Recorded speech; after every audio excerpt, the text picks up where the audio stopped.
Welcome along, everybody, again to another Thirsty Thursday. It's actually technically Saturday, but anyway, here we are with Raven Creed, as usual, and joining us this evening. Sorry. Own Your Destiny, isn't it? On your destiny, it is. It is. Indeed. You're very welcome, Owen, to Thirsty Thursday. Excuse me for eating and having a glass of orange juice for the moment, because we did back to back. What are you eating there? So fucking unprofessional, man. I'll tell you how unprofessional it is. I'm not professional, and we did one last night and with Debbie Keitel, because we were doing back to Oh, yeah? got drunk and stayed up for another 4 or 5 hours talking to the rest of us afterwards, got more drunk, so I'm really hungover today. As you do. So there we go. Raven is the sensible one. She didn't get drunk, so she's fresh today, and I'm not. So You're 20 years older than me. How am I the more sensible one? I'm a college fucking student. How many years? Huh? 28 years older than you. Oh, just 20, 20. Oh, yeah. 28. 28. I'll tell you why, how it's because hangovers hurt a lot more when you get older. That's fair, yeah. Oh, yeah. I love it. I wouldn't know Fuck anything off, about dude. that now. I'm not. Shut up. I wouldn't know anything about that now. Now, Bedlam, to be honest, like, you know, Yeah, I'm a young young man. I'm a young man. Well, we won't bring age into it anyway. Well, how's everything going for you at the moment? How's your lockdown? I love your. Can you talk us through what your setup is there behind you? Yeah, I've kind of gone for like a bit of an American feel here with my. This is Arnold, by the way. He's kind of tribute to the Westworld or any of those kind of shows. And this particular beast, I killed myself. Not really, but you know. Jeez, I was going to cancel you there if you hadn't. And then we got the bit of product placement here, you know, Phoenix Wrestling on Big Cartel, you know. Gotta love it. Gotta love it. You know? Yes. I don't know both of us for this shit right now, can I say? For like advertising the fucking products and shit. Great work with that, because that's not going to happen for the rest of this fucking video cast. Well, I did it. The first night I had a Phoenix hat and hoodie, and last night the belt was behind me. So this is the first time I have my Christmas elf behind me today. I kind of feel like you're doing some sort of a video cast that people are going to see. I want something behind me that's not just a blank wall or a load of DVDs like I see that you have there, like, you know. Oh, job, Right, what a wanker. I know. Like I can't stop looking at your DVDs. I need to know what's in the collection. You know? If you could spend an hour doing this podcast just talking about your DVD collection, people would hate it. They would hate it. You know? Zero views. What's going on here? How are you finding things at the moment? How are you coping with all this? Yeah, coping well enough. Like, it's the hardest part, I think, is the routine, because I'm so used to like getting up every day at like 5:30, straight to the gym. I start work about 8:30, 9 o'clock. Work all day. Usually go to wrestling training then after, and you're not getting home till 10 or 11 o'clock at night. But you're happy enough just going, having your 5 or 6 hours sleep, getting up the next day, doing the same stuff again. But now you don't have any of that. Like, and it's like the hardest part is like not getting lazy, because like my body, I think, thinks it's on holiday or something like that. Yeah. So it's hard to commit to like going and doing all these things because you're not on the go. I'm kind of the type of person that needs to be go. If I don't have, and like I need to have not enough hours in the day. If I have too many hours in the day, I tend to just get lazy. Yeah. So I think that's kind of the hardest part, is finding a way to be productive while stuck in your own house. Like, you know? What do you do to fill those hours? So like, I'm trying to get a little routine. So like every day I'm trying to get up at like 7, usually go for a walk, come back, do a home workout. I've started doing DDP yoga as well, which is actually class. Like I never thought I'd get into yoga, and I've been really enjoying that. So like instead of doing like a really intense 45-minute workout, I'm doing a workout, a walk, and yoga. So it's lasting like 3 or 4 hours. Do you know what I mean? Then I'll have like a shower. I'll take my time making breakfast. By the time I sit down to do a bit of my fucking shoot job, it's already like midday. Do you know what I mean? So like you kind of like, instead of like packing all that into 2 hours, I'm just dragging it out a little bit more. Yeah. If that makes sense. Like, but it's still tough. Like, it's still like, I prefer to be too busy. And the hardest part, I think, is like, for myself anyway, it's the motivation to knowing that you have like wrestling shows coming up. So like you would be trying to get in shape and stay healthy and like work towards a goal, which will be like a Phoenix show or Fight Factory show, Titanic, whatever it is.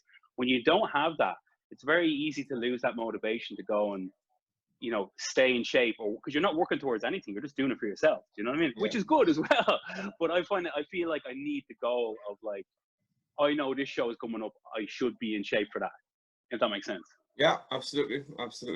And what kind of did you grab some gym equipment, or are you just fucking using bottles? I have one dumbbell that's a 10 kg dumbbell, which is like just the lightest weight. So I'm doing like just as many reps as I possibly can with that. A lot of body weight stuff. A lot of mates are like who are like PTs and stuff have been sending me like full body workouts and stuff to do, and the yoga's helping, but it's nowhere near like just. You get so accustomed and so used to gym equipment and bars and stuff like that, and all the stuff in there. It's so hard to do all that yourself, you know. And I think it's a motivate. It's the mindset as well. Like it's you're trying to do something, you know, in your sitting room or in your bedroom or like out in your back garden. It's not the same as when you walk into a gym. It's like a mindset when you're in a gym, that you're in a gym and you're working out. But when you're at home, every day feels like a Sunday, and Sunday's a rest day. Yeah, if that makes sense. So it's hard to get yourself out of that mentality. Yeah. Working out in your living room, it's kind of like if you're working out in your living room halfway through your fucking set, you're like, all right, we're just gonna take a rest and finish this episode of fucking Tiger King, whatever the fuck. Exactly. Yeah. Oh, the dishwasher is done. I go out and do that, and then finish my fucking shit. I set up a room down there. I must have walked past it a million times and not got into it. Yeah. There's weights in there. Like I've done it a few times, but not nearly as much as I should really. And I'm like everybody else. It's not as if we have no time to do it anymore. Like, you know what I mean? Yeah, no. It's the. But I think it's such a thing as too much time as well, though. You know. What about you guys? How are you guys getting on with it? Well, I suppose I've got a bit of company. So myself and William, we go. William. We go to the post office every day. We don't post any letters. He just likes hanging around with envelopes for some reason. So I bring him down there. I get him stamps, shit like that. You know what I mean? So I'm getting. Big problem with that is that I actually don't know if you're kidding or not. Yeah. No, it's grand. Like, I mean, I've kind of accepted this is the reality right now. But I would like to I'm sure you two guys are the same. I would like to have a little bit of light at the end of the tunnel where we're saying, okay, we're using this, or like at the moment we're like on May after the bank holiday weekend, which we know there'll be a fucking massive lockdown at the bank holiday weekend. They will tell us what's next happening. No, if that's going to be we're here for another 3 weeks or another month, or we're going to ease restrictions. We've no fucking way of knowing when we're going to be able to get back into a gym. Yeah. A wrestling gym rather than a gym now. Do you know what I mean? So like, I mean, it's. Yeah, but if you knew you had that, like, I'm going to be back at this date or back at this time, but that uncertainty is the worst part. And I kind of find that everyone's just kind of fall into this like loop of like, this is just normal life now. Yeah. Not seeing anybody, not interacting with anyone, stuck in your house. I think it's like, because it's been so long, everyone's just used to it now at this stage, in a bad way. Yeah. You know? That's like terrifying. That is terrifying to me that I'm like, I'm grand with the way I'm doing stuff now. That it's going to be like really hard to like actually motivate myself now to leave my house after like the first week, first day of like, ooh, yay, bars are open, whatever. It's going to be like, ooh, I actually have to leave my house to do a workout now. Yeah, I moved house there recently, right? So I'm kind of in the middle of the countryside, literally in the middle of the country. I'm on the Cork Tipperary border, right? I'm here in Bedlam. And we have new neighbours who moved in because it's kind of a private house. Like this used to be where the fucking gardener lived, basically. There was it's a big house down there, a big farmhouse. So this is where the help used to live, basically in the lot. And then they've kind of converted some of the house into a kind of another loft kind of a thing. So I have a few neighbours over that direction, but my neighbours have gardens, right? So the people who own the house made them this big patch of a garden, so they're going fucking sowing. I don't know what to do with a garden. Gross. So for 2 days this week, I was like, yeah, I'm going to do that. I'm going to ask for a garden. I'll fucking get into grow lettuce, onions, blah, blah. And I was just saying to myself, the second the restrictions are over, that garden will become where the cat lives. So I won't bother. For a minute, I thought I was a fucking horticulturist there. Like for about 2 days, I was like, I'm going to run. props and fucking all this. But then I was just like, the reality is, I'll be gone out of here the second I can, like, you know what I mean? But it's funny, a lot of people say things like that. It's like, while you're in lockdown, like, learn a skill, or like do this or read this, or come out of it better, come out of it with something to show for it. Whether it's you've read something, you've learned something, anything. Hey, the video cast helps, Video yeah. cast, yeah. But do you find that everyone is like, even the idea of that's great, but it's so hard to kind of motivate yourself to do it, because you just kind of get stuck in the routine of just, as you said, sitting there watching the Tiger King, doing a little bit of a workout, chatting with your mates, and then suddenly, like, I find that the days go so quickly because you kind of very easily fit the days with fucking nothing. You know? Yeah, exactly. Yeah. Because like there is just so much time that you're just doing anything and everything to fucking get through it, and none of it is productive. Whether it's just like binge watching an entire series on Netflix, or just, I don't know, baking for the fucking 17th time today, for fuck's sake. Well, that's all you're doing is baking. You're really baking, yeah. Tell us. I'm closet. That's something that people don't know about me, that I'm closet baking and cooking. I baked Oreo brownies yesterday. But the problem is that the entire batch is already fucking gone almost. So see, it doesn't really fit in with your gimmick though, does it? No, it really fucking doesn't. Unless you put like fucking like rat poison or something like that, you know, it doesn't really fit in with Raven Creed. Like if Raven Creed was coming out to Phoenix Wrestling making brownies, and also you'd be stealing your one's gimmick, the girl that does the brownies at the show anyway, like, you know, she'd be after you, like, you know. But definitely doesn't fit. Definitely does not fit. I'm secretly a big hippie, which is a side of Raven Creed that people don't see, I guess. I am. Oh yeah. Like, oh yeah, proper like yoga and like drum circles, peace and love and all that shit. Just the way you say it. Wow. Yeah, peace and love and that shit. Like that's all that shit. Yeah, all that shit as well. Yeah. And stabbing people and just fucking and stabbing people, yeah, and living in the woods and whatever else. Like, yeah. I do like living in the woods. Yes, but it's fucking fast, as you can fucking see. The trees look fast to them. Well, yeah, you're kind of breaking kayfabe here with the living in a bedroom instead of living in the woods. Like it's not a bedroom; it's a ruin down in the woods, and I just found some orange paint. I still need to fucking live nice. I still need to have good surroundings, for fuck's sake. You could have said it was like blood or something that has gone all discolored and. What color blood do you fucking have? Do you think that's good? Like. You said the more we were chatting to Debbie last night, it was the most Raven Creed thing you've ever said. It's just like. I don't know why there was no one in your house or something. You just walk. There still is no one. Like there wasn't anyone in my house, and I still don't know what the fuck happened there. But anyway, isn't everyone supposed to be in quarantine? What are you breaking fucking the rules? Jesus, he's fucking mother like daughter. Ah, sorry. I'm kind of waking up now, small, but I was kind of a little bit. Good. I was a little bit.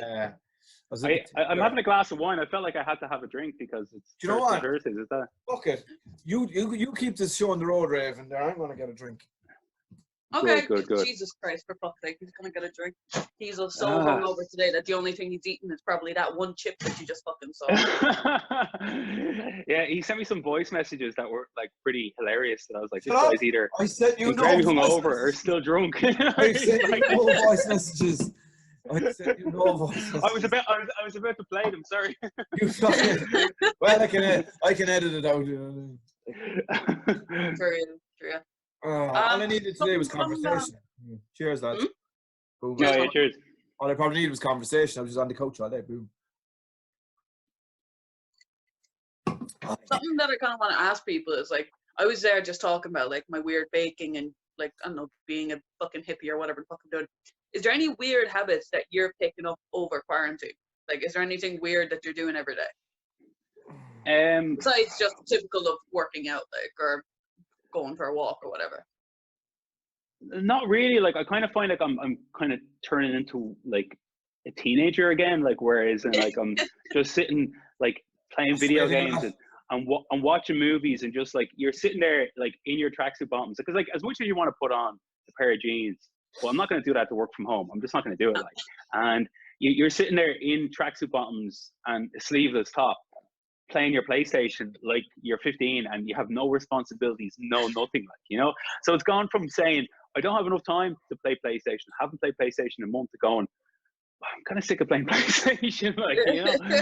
And so that's the only thing is like I've just built up a habit of just getting back into that routine of just being lazy. which isn't a good thing, but it's also good that I guess you're getting a bit of rest, but it's a very lazy way to be.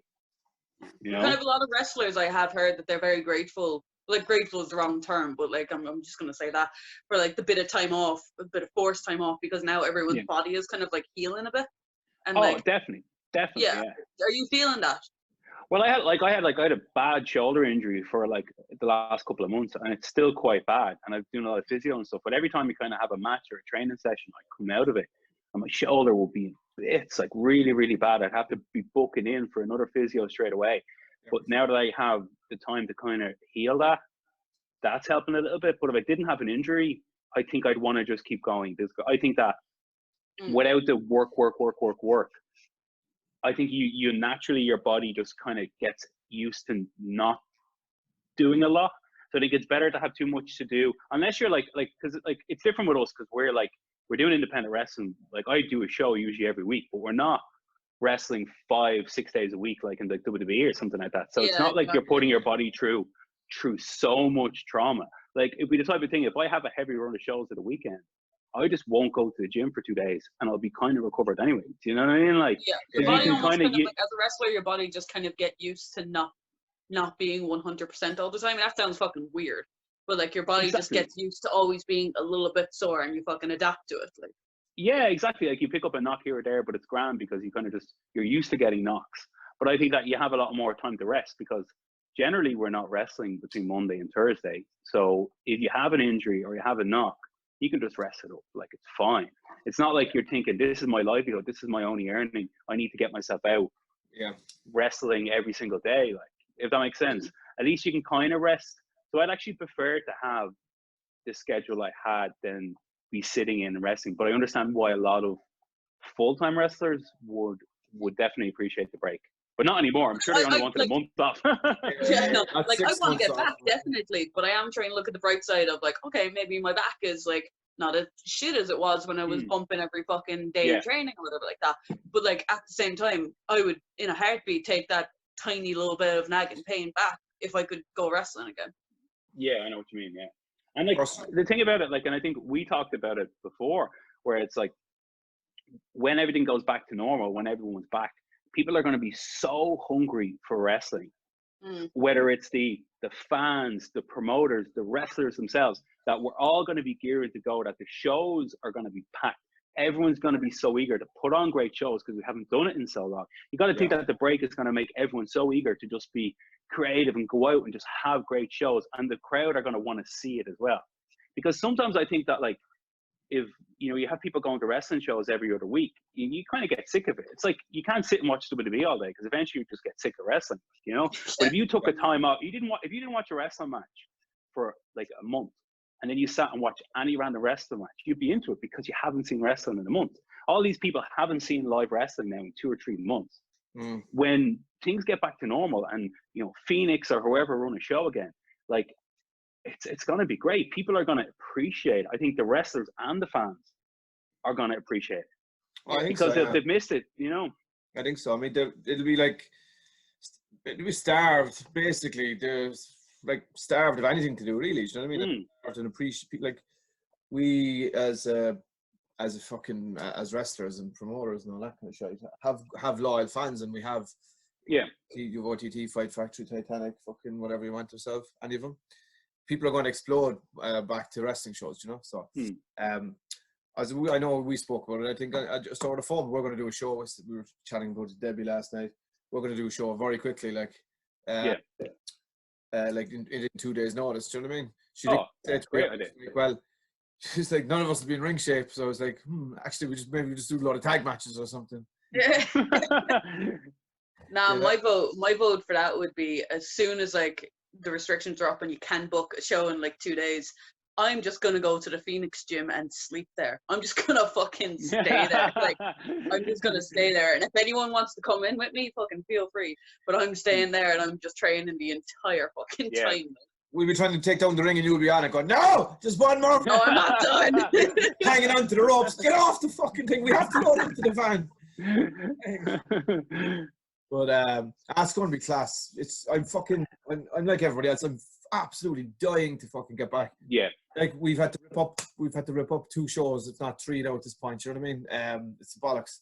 But cancel, like the Warehouse isn't going to run in June. Like I'm pretty certain of that, even though it's not officially cancelled. But and it's so hard, like from a wrestling point of view, because like you have the same fans. You probably have it with Phoenix. You probably have the same core fans of however many people that go to every show, and then you have your outside, whatever many that might go to every couple of shows, drift in and out, and like the core fans are expecting to see like a continuation of your storylines. So if they see like Owen Richards versus Raven Creed and they're like something happened in that, I want to see where that goes next. But then if you have a break of an extended period of time, like in this case a few months, it's so easy for people to forget what's going on. So it's hard to invest. Like you guys probably had all of these like shows and plans in place that like, you know, over a certain period of time you have all these storylines that you want to develop that now people are missing out on. Do you know that kind of way? So it's hard to lose that, because I think we had a year. People go like, I had stuff for a year, like, and I have all these flights booked for April that I've moved now to July, right? Yeah. If the July show gets pulled, I just move all those flights to the next show. So whenever we show, it's going to be about 11 hours long anyway, because do you know what I mean? I have all these people that I already have booked on a plane. Then there's how many flights do you have? I've 5. Well, I'll just say Pastor and or Present, William Weaver and Big Guns Joe, because they were on the April show. But the others are, well, DCT's coming back. Like that'd be no shock. But the other one's a debut, and I don't want to give it away. I haven't seen him wrestle. Yeah, I haven't. No, he might have, but the Jushin Thunder Liger, is he coming out of retirement to Phoenix? yeah. No, it's not the Big Show either. Fuck. I know. So has anyone watched his TV show? Yeah, I'm fucking really enjoying it. Is it actually? Is it actually good? Bad. It looks really bad. Watch it. It looks really bad, but it looks really interestingly bad. You know what I mean? Bad, do you know what I mean? It's like Sabrina the Teenage Witch, but with the Big Show. Not a witch. Yeah. That's a really bad analogy. But fuck it, it's good. I mean, it's the Big Show. He's actually quite entertaining, and he is the Big Show in it. Like he's not somebody pretending that he's not the Big Show. Like didn't they release like a movie as well? Do you see that with the kid that gets like the lucha mask that has superpowers? I haven't seen that yet. I really want to see it's that. That looks so weird. And then he like when he puts a mask on, then he can do all this fucking strong and fast stuff, and then he gets in. He military presses like Otis Dozovich or some shit. Yeah. So they have like a NXT have like a tryout for like the next WWE superstar, and the kid goes in with the mask, and he ends up beating a lot of wrestlers and progresses through, and like it. Oh. Have you seen that? No, I haven't seen it. It sounds like me when I used to be super lucha for that. Do you know, I used to put on this match and fucking. I've been super lucha. Everyone's been super lucha. I was a mat-based lucha. This is a question that no one cares about besides me and wrestlers, but what was your favorite gimmick to play in .E? I like hot stuff. I knew you would say that. I like hot stuff. The only time I did hot stuff was a singles match against Terry Thatcher, but he was doing his Irish Dragon gimmick. So what happened was he used to do that before he was Terry Thatcher, like years ago. Yeah. And we know our history. Well, you know your history, and I'm sure everyone else does. And it was me as hot stuff against the Irish Dragon, and I just remember it because obviously he's so good that I remember it being a good match. But I enjoyed doing the gimmick with this is where they had it with the feather boa and stuff. I think Corbin's kind of made it cool now, where he's more like George Michael with the sunglasses and the leather jacket and stuff. So I saw a picture of him today on Twitter of him dressed up as hot stuff, and he seemed to like it way too much. his hot stuff is kind of cool. Like his hot stuff is kind of popcorn. Where like the basic Muldoon hot stuff is here's the feather boa, your hot stuff, and you come out with the feather boa. I don't know what this is. I don't know what I have to be. Best hot stuff was Marion Armstrong. Best hot stuff was Marion Armstrong. He was just for performance. There was one show, and Duncan did a promo on him and called him Fat Stuff, and he oversold the reaction so much you could even Muldoon was breaking his whole ass. Like everyone was like, Yeah. you know, like Luke is an actor. Like he was like, no, no. He bumped with the insults and started fucking running around. No, how dare you? How dare you? It was the fucking best hot stuff ever. Yeah. Well, I have to say, those wrestling.ie shows, like they're your bread and butter as a wrestler. I think like it's kind of the closest thing that we have to camp shows, where every indie wrestler in the UK says, do the camps, do the camps, do the camps. And I think that it's kind of contradicting me saying this because they're harder to get on now because Steve is quite selective about who he wants on those .ies. But any young up-and-coming wrestler, I think that the best thing for your career is to do a run of wrestling.es for several reasons. Because if you're, say, you know, whether you're like up the north or you're Phoenix or you're Five Factory or School of Irish Wrestling, you only really have a show every month or maybe every 6 or 8 weeks if you're a trainee.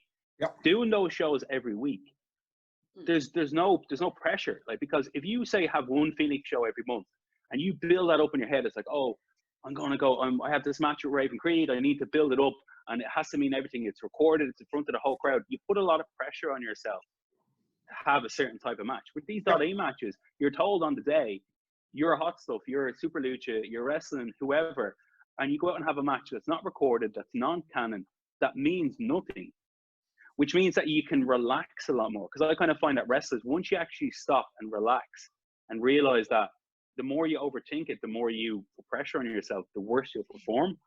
Yeah, where you definitely. can go out and do these .e matches and just have a match and not even think about it. Because you know it means nothing. Yeah. And the more of these you do, because I found it helped my career a lot. And also it helped because the crew is always so strong. You're wrestling really good people. People maybe you won't get a chance to wrestle in the bigger promotions.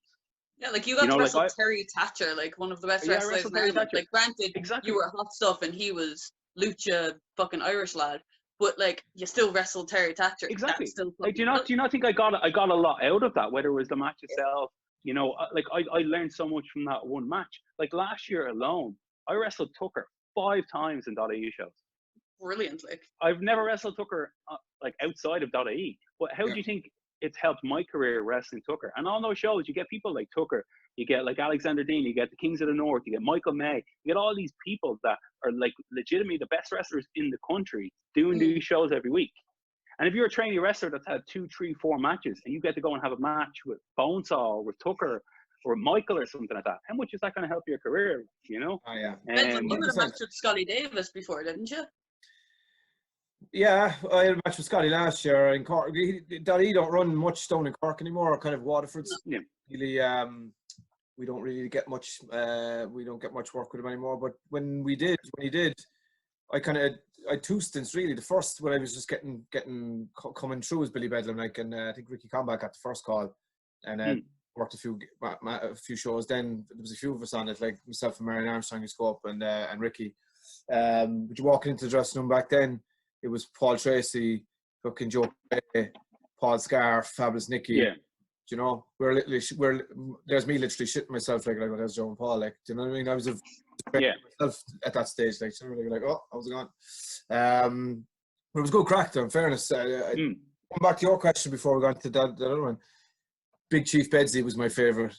The one time I got to be an Indian boy, I wrestled in combat, and Luke, I think Marion Armstrong refereed. He was like, you enjoy that way much. I was just like, I was singing the Tatanka music in the ring to myself, like, and doing tomahawk chops. Like, I have a picture somewhere. If I find it, I'll insert it here as we're talking. Yeah, I got to wrestle Scotty Davis last year as well. So when would I get to, unless I book it myself? There you go, like, yeah. Do you know what I mean? Yeah, but my favorite part about that Scotty Davis match was I don't know if you want the story told, but I'm telling it anyway. I know exactly what you're gonna say. Was like, but you hadn't taken a German suplex before this match, am I wrong? Once. You took one German suplex. I took one in the CCW ring, I took one in the CCW ring off Adam once. He was a big strong dude, and that ring's like concrete, and it hurt my shoulder, the neck. I was like, I know that ring's like concrete. I know. I was like, no Germans for me. But go on in and tell your story. But like, so you can only take in like one, so whatever. But if you're wrestling Scotty Davis, you're gonna be taking a German suplex. That's just fucking undoubtable. So he had a tiny spot where he held on and did 3 German suplexes, but fucking Steve Muldoon, the booker, whatever, the 3 happened, and he after the 3, Scotty held on a little bit, like whatever, like waiting, and Muldoon got on the microphone and was like, "Count along. He's gonna do 10," and then he made everyone in the crowd count. This poor bastard who had never like taken a German suplex in like an okay ring, just take fucking 10. And I think in the middle of it, you just like yell like at Scotty in the middle of the ring, just like, "I fucking hate ya." I did that to pop the lads. But also, it's funny how before you say what actually happened. All right, okay. It's funny that like the Chinese whispers in wrestling, because that's your version of the story. What I heard was that after 3 Germans, he passed out and he was out cold, and Scotty just kept giving him Germans. Like, like it's funny how his story, obviously he thought he's only going to be like what 6 people or whatever. That like. Yeah. They tell a couple of people a story, and then that Chinese whisper just travels so badly where it gets to the point where like he was passed out and he was just giving them like deadlifting him, giving him fucking German. It turns into like Scotty Davis just stabbed him in the neck or something. What do I do then? Wake up after 10 and kick out and give him a belly to belly? Is that what rumors are just? What happened was nothing. He just fucking. Oh, I love that you brought this up. Sorry. But like. No, it was not. It was pre-planned. Like we had a board that was going to happen. There was no. And was it planned to go to 10? Yeah, 100%. Oh, was it? I didn't know that. I thought it was just planned to go to 3, and Muldoon just like fucked you out of it. Oh, never mind that. Not at all. That's not nearly as funny. No, I know this out. That's bullshit. I fucking won't. See, that's what I mean. It's wrestling Chinese whispers. Like you heard one story, I heard one story. And then there's the truth, like, you know. Yeah. No, I'm not 100% sure. Did he say it just messing? And I just went, all right, so come on, let's do it. Do you know what I mean? Yeah, that could have been it. I don't really. I've spoken to Scotty on occasion, like on a show, just when I'm kind of booking it, but I don't really have a relationship with him, if you know what I mean. So, you know, we were just chatting about the match during the match, if you know what I mean. He's a nice young fella, like very nice. But he just said, "Do you want to do that?" And I was just like, "Yeah, fuck, come on." But Barry, it's funny that and Luke were watching it at ringside, and someone else. And during it, I was popping. I said it loud enough to the boy. I was fucking hate you to pop the lads, like the lads. Yeah, that's basically what happened there. And like, but even like, nearly as fun as like minor Owen. Who would continue to German somebody when they're knocked out? Like, Davis is a nice. That's what makes it funny. Nice young, like I don't know any prick that would actually do that. Yeah, that actually makes Scotty look bad. I know, yeah, imagine it. Jesus Christ. Not at all. Anyway. Chief Betsy for me. But going back to like we've wrestled each other a few times. Never really in CCW or Phoenix. Actually, it was always in Titanic or Irish Whip, and we've tagged with each other in Courage. Courage, I said it.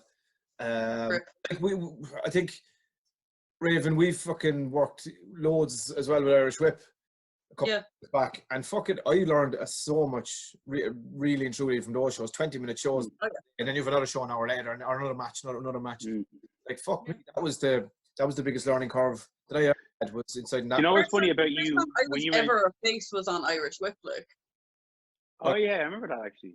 Yeah, what was your? I had no idea what to do as a face, and like, thank God that I did those shows, or else like when I like, because then outside of Irish Whip, the first place I was face was OTT.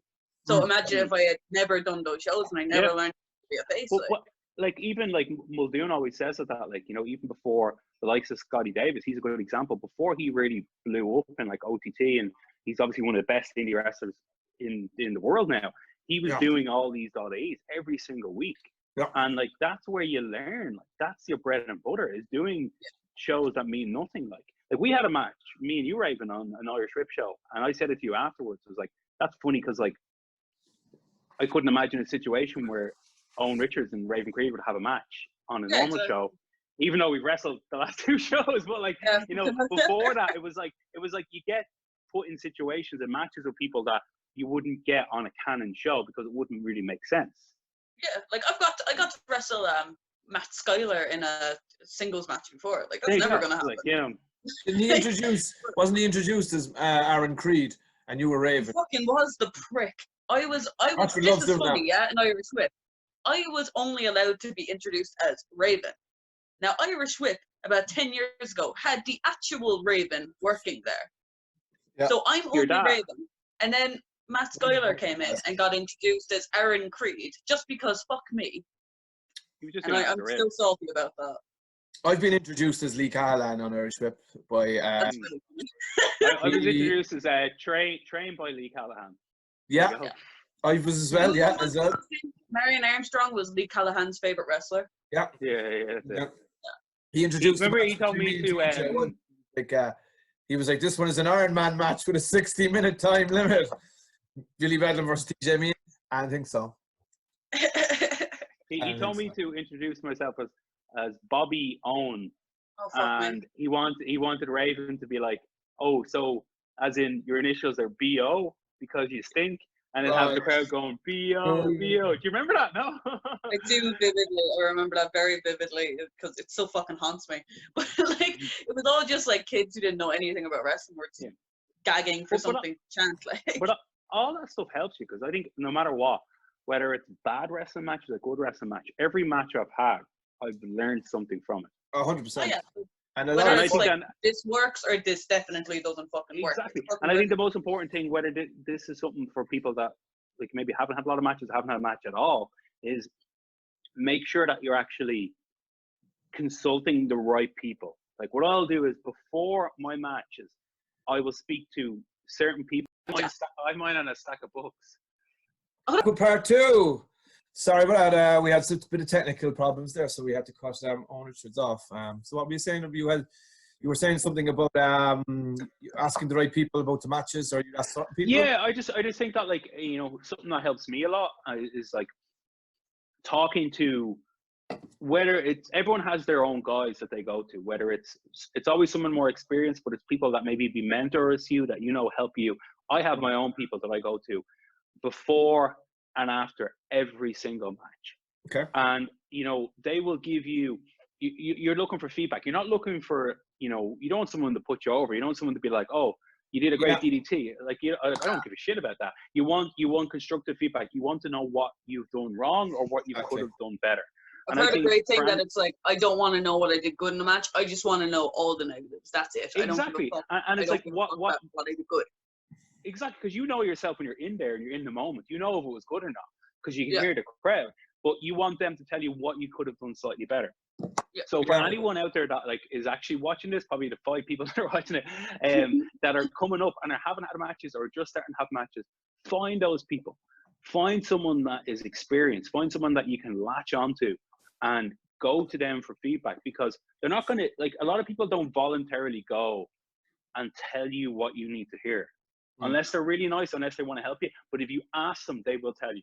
There's occasions where I've been in cars with people on the way home and they've been completely quiet until I've kind of said, what do you think about my match tonight? And then suddenly 20 minutes later, I have this list of things that I've just learned from this person that I picked their brain. But they're not going to tell me unless I go to them for the information, The thing is, well, wrestlers actually, they love it when you go to them for fucking advice or whatever, because like they're all massive egomaniacs at the end of the day. So if you go up to someone and you say, hey, your opinion is really fucking important, can you tell me it? They're going to be like, ooh, yes, bitch. Like, yes, here we go, because we had so no one's going to be offended or put off or whatever. Yeah, exactly. Like, but even like we had like that Titanic or the Phoenix show, the last one in the Circus Factory, and I drove down with Jay Skillett from WXW, and he sat in the crowd and watched the show. And afterwards in Supermax, I asked him, what do you think of the match? And he just sat there for 10 minutes just telling me all the things he liked and disliked about the match. And afterwards I was like, holy shit. Like, I've learned so much just from this guy. But he didn't come to me and voluntarily be like, this is what I thought of your match. He only did it when I prompted him to do it.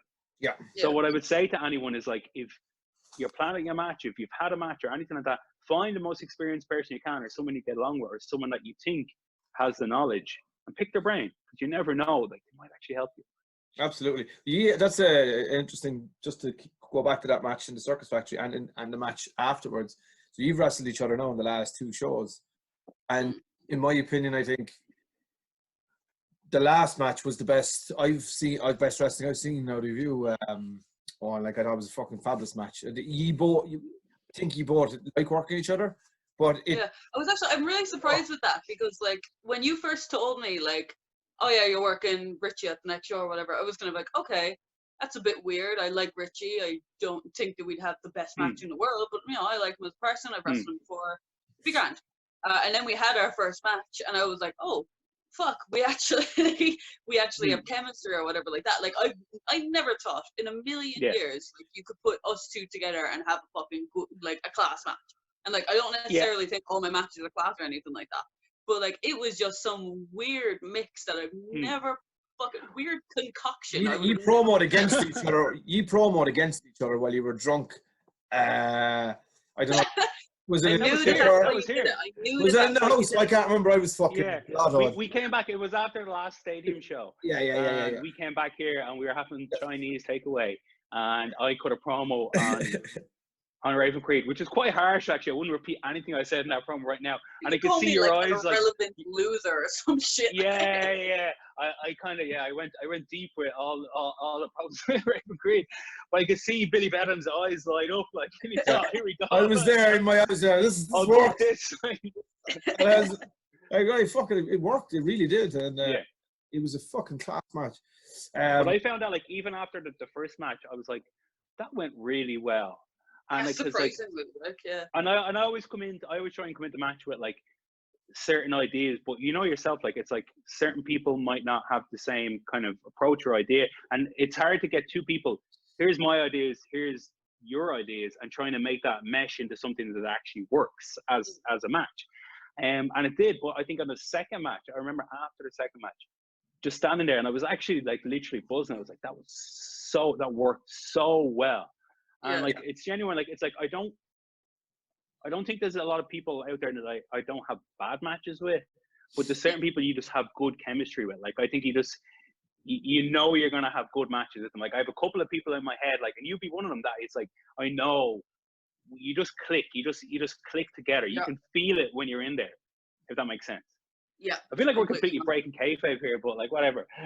That's grand. Who the fuck cares at the end of the day? Yeah, we're in the middle of a fucking pandemic. People can't leave their house. Do you know what I mean? It's not the worst thing in the world to have a conversation about a match you guys had. Do you know what I mean? But I was buzzing watching you because I saw it the first time and I was just like, that fucking really worked. And the second time we had the second match, I was just like, I was at ringside and I was like, fuck, that was a very good one. I think I said it to you straight away. I was like, that was class. Yeah. And it's still, but based on like what I said earlier, like based on feedback from certain people, like there was probably 5 or 6 things that match we could have changed to make it a little bit better.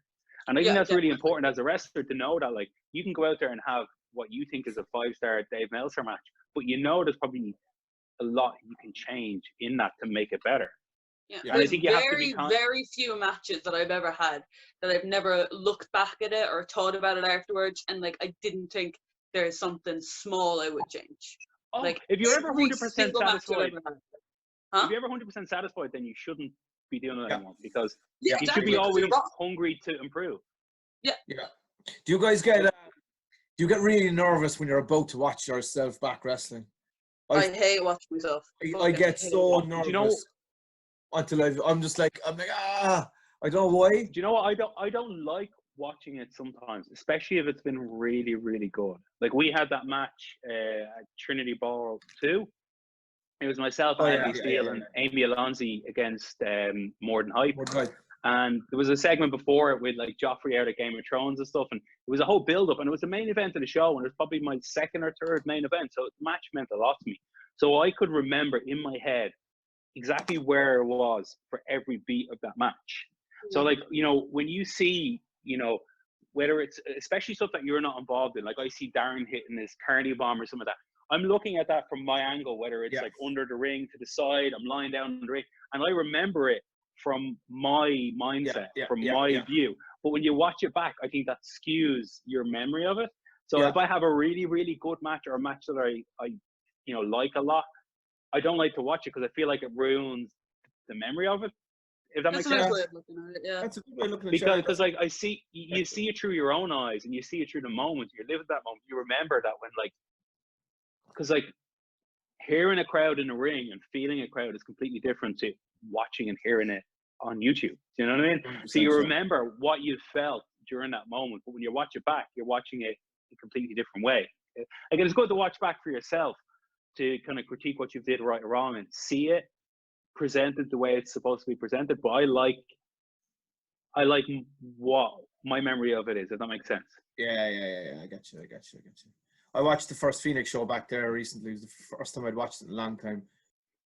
And it was one of those shows that really it fucking meant the world to us in Cork. Like, yeah, we were after going from CCW to Phoenix in a very short space of time. Myself and Matt Schuyler were chatting the other night, and we were looking through. He's still on the CCW page, training page. We were looking at the day it stopped and the day we launched. It was 3 days. It was 3 days. It was crucial. Wow. That was crucial to fucking. We launched. We announced the show 3 days after Lee's closed the school. Like, you know what I mean? To momentum, but you can see it on. And the video I did for you, Raven, recently, you know, that kind of little hype video with the Mad Woman of Cork. You can see what it means to you walking through that curtain. You can see what it means to Butch Armstrong, Brian Armstrong. You can see what it means to me and Matt Schuyler and Corey and fucking Steve Savage walking through that curtain just for the entrances alone. Yeah. The fucking the wash of emotion, especially I noticed it, especially Butch Armstrong. He looked like he could fucking. If you ever watch it back, he looks like he could fight the whole army. I feel like he's fucking, and you can see this. You can see it in your entrance as well, Raven. It just means so fucking much. Anyway, I don't know where I was going with that point, but that's story anyway. And I'm drinking, so there you go. That was nice little story. Yeah, I think so that, you, like, you go back to us. You came down to Cork at the tail end of CW, right? Well, yeah, I did actually, and what happened was I had messaged Lee a couple of times, and I didn't really get a response back. And then we had a match that Alexander Dean ran, a show called White Collar Wrestling. Yes. For anyone that's not aware of that, it was a show for a friend of his, Mags, who had this rare disease. It was like a genetic tissue disorder that she had, and it was basically a whole thing to raise funds for her to get like medical treatment and stuff like that. Oh, didn't hear that. And the idea was that he set it up as White Collar Wrestling, which is kind of like white collar boxing, where white collar boxing is getting average Joe soaps and having them get in and have boxing matches. The same concept, but for wrestling. So he just said that anyone that signs up, he would get them their first wrestling match within 6 months. Which, to be fair, it's a really clever idea, clever concept. Of course it is. At the time, it kind of fit in with like a lot of things, because when I joined Five Factory, we were still in Bray, and around a month or two after I joined, the facility that we're in, that they've been in for years, through Five Factory, NWA Ireland, all that stuff, had closed down. So we were training a little bit in the Wolf Tone, which they'd run a few shows in, but we didn't really have a concrete training facility. We moved then into the place in the city centre that we're in now, and are very close by that one. And as soon as we moved in there, that kind of white collar stuff happened around the same time. And we had a huge influx of new trainees because of the new location. You think about it, Bray is like in Wicklow, it's very far away from Dublin City. If you look at the people that we got in within the first few months of being in that, you know, city centre gym, like people like Flamboyant Fabio, Justin Daniels, you know, Big Rab, John Bernard, Shark Bait, Jay Money, all these people came in within those few months because of the location. But a lot of these guys signed up as well because of the white collar, and a lot of the white collar guys, Jay Money was probably the biggest one. So anyway, Dino ran this event for white collar, and the idea was to give whatever amount of wrestlers all their debuts. So Ian Holland had his debut, he wrestled Be Cool, and Devin West had his debut in that show. Martin Steers had his debut and had a really good match with Phil Boyd. Yeah, and Phil, really good match, like, and it was his first ever match. And Jay Money was obviously the vocal point of that whole show. And during the show, they had a segment that was supposed to be Jay Money versus Justy, and they come out for a promo segment, and then Alexander Dean and Devin West attacked Jay Money, myself, and Steve, former Nintendo Bros, made the save. And that led to like a 6-man tag match on that show. Yeah. And that was the first kind of big, heavy crowd orientated show or match that we had. I kind of always, when I think back on it, it was the first time I felt like I was anything close to being like in OTT on like the Tivoli show or anything like that, because the crowd was hot. It was 200-300 people packed into this tiny venue, chanting, involved in everything. Do you know when you feel a crowd? I'm sure you guys have felt it before. There's like you can perform in like a small venue or do a wrestling that you know it's a kid show. It's hard to completely throw yourself into it, but this show was, the energy was so hot, you kind of forget for a second that it's wrestling. You think it's real. You're so involved in what's going on. But this is a really long way of me getting booked in CCW. But okay, I can edit out. I can edit out about 15 minutes of this, but and then you can just go. And then Lee rang. And then Lee rang. Well, we had that match, and that was the first match. It was myself, Steve, so the Nintendo Bros, and Jay Money against Devin West, Alexander Dean, and Justy. You're frozen. And I'm frozen. No, you're back again. Sorry. So it was the first, like that 6-man tag match was the first big match that we had on tape.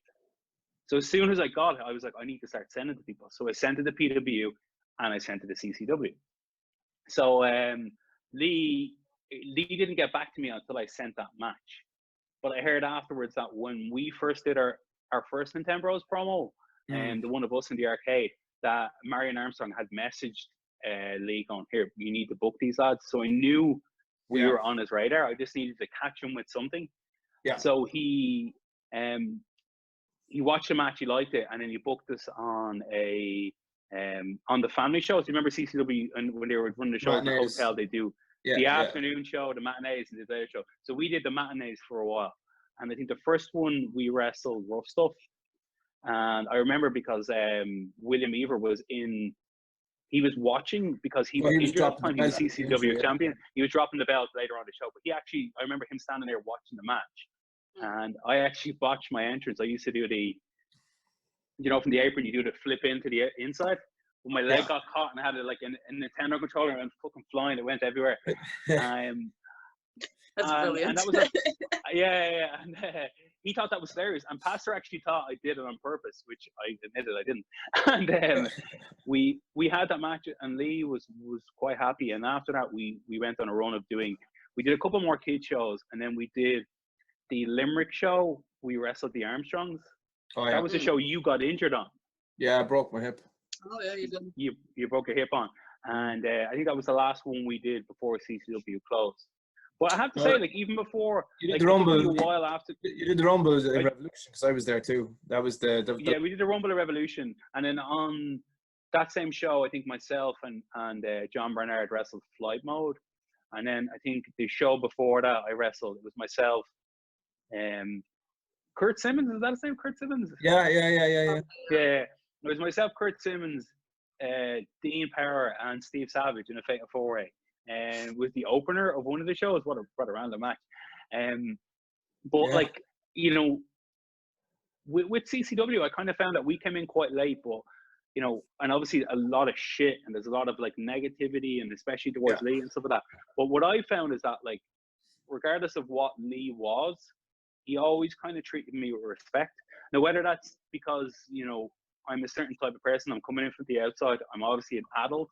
Maybe he didn't think he could, manipulate me or whatever. But I felt like I always our arrangement was, he said, do the first show for free, and after that I'll pay you. We discussed how much I'd get paid. He stuck to that, and he always treated me with respect. So I can't judge him on his other failures, but I felt like my whole experience in CCW as a whole was actually quite good, because I got to have matches with good people. I got to get experience, and I enjoyed myself doing it. That's, I'm not saying that the guy's a saint or anything, but I didn't have any bad experiences when I was in there, and it kind of helped me because the Chinese whispers thing. You hear a lot of crazy shit about people in wrestling if you're not involved in it. Like, I heard Billy Bedlam was a fucking lunatic, like, you know, and you hear all these things about all these people through secondhand information. And until you go, until you go and meet the people in person and build your own opinion, you know, and I wouldn't have been able to do that if I wasn't booked on those CCW shows. Yeah, absolutely. Come here. Because it's hard for, like, people just get... Sorry, go on. Your screen is frozen there for the last 5 minutes. I didn't want to interrupt you because but it just keeps freezing. So the whole time I've been talking, it's just been frozen screen. Just the last, Mostly, yeah. The last few minutes only, the last 5 minutes. Well, I've been talking for about an hour or so, like. You know. Yeah, I know. Yeah. We'll go away. We just leave this play. I'm only messing. But no, you're right. There was a lot of good. Like we. Well, I'm the fucking one. I'm the one being interviewed here. Hold on a minute. I'm the one being interviewed. I should be the one talking. Like. Fuck you, Richards. This is our show. Who do you think you are? Who do you think you are? Fucking cancel this cunt. Wait a while now. Right. I didn't even say anything tangible, for fuck's sake. See, he shows his true colours. He shows his true colours. You know what I mean? We said we've often said about CCW that we did. I had a blast for a lot of the time. A lot of it was shit, and the underlying environment. We're no point going into it now. We did therapy there. You did some great stuff there, Raven. Fucking what we had, we really enjoyed, and we gave it our all. Maybe not towards the very end where we're like, this sucks so bad. I'm fucking starting my own company, but there was a lot of positives to it too. Like, you know what I mean? We had spoke like Debbie and fucking Raven's year-long feud was fucking amazing matches, and there was Ye made that fucking fantastic, and it did give us the chance to meet other people like yourselves. Then, like, you know what I mean? I'm pastor, and I worked with DCT for a good while actually as well. So, and these are relationships that we've obviously kept on since we're on this call with you, and you see pastor and DCT back in Phoenix all the time, or wrestling in Cork. So, for all its faults, fuck it, I wouldn't. And it's the reason I got interested. For all its faults, I'm glad it happened. Yeah. I'm not glad everything in it happened, but you have to take the rough with the smooth, like too sometimes. You know what I mean? But yeah. Yeah, but when you see like there was a market for it, and when it worked well. Like, I remember one of those shows when Lewis Gerben finally got a win. I think he beat Bruiser, and the crowd lost their minds because they were watching every show and watching him go on this losing streak. So you could tell, like, and it's probably helped now with Phoenix that there was a hunger and an audience for wrestling. Yeah. Do you know? Absolutely. I think a lot of CCW was drinking fans that went to the wrestling, whereas we seem to have wrestling fans that like a drink. Would you agree? Yeah. Not Raven. Yeah, I kind of would. Yeah. It's not the same. It's not the same level of absolute fucking messiness when it comes to main event than it used to be in the CCW days. Because there could be fucking carnage at the early Keno shows, lads. There was fucking shit. There is a bit of there's a bit of a different atmosphere as well of like less sexism, for example, through chants and whatever.